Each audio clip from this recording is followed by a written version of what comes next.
If you love watching glamorous videos and would like to be notified every time we drop a new one, please bash that bell icon below.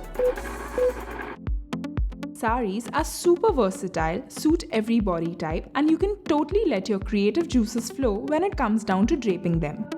But the struggle gets real when you have to work with the stiffer saris. How can you make them figure flattering yet unconventional? Let's uncomplicate draping these stiff beauties.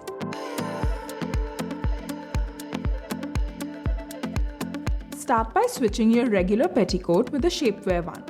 This will eliminate the excess fabric of a regular petticoat and give your body silhouette a smooth shape. Be sure to wear the petticoat a little above the navel. This will add length to your frame. Make sure your blouse fits seamlessly as you don't want to add volume to your upper body, especially when working with stiff saris. Your stiff saris must not be over 5.5 meters. Remember, the longer the sari, the bulkier it'll look when draped. When you drape a stiff sari, you need to be extra neat and make sure your drape is snug.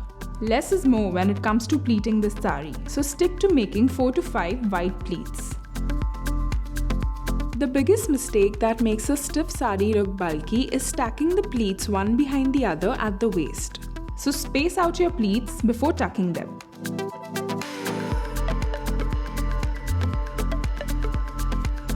Take the loose fabric and diagonally place it at the hip and tightly pin it under the pleats. The spaced out pleats and the drape at the hip collectively flatten out the volume of a stiff sari. Moving on to the pallu. Neatly pleat your pallu and pin it at the shoulder. Make sure that the width of the pallu isn't too thin nor too wide.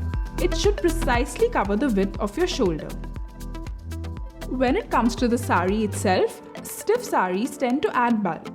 So if you're a petite girl, stick to saris with sleeker borders, as one with a chunkier border might drown you.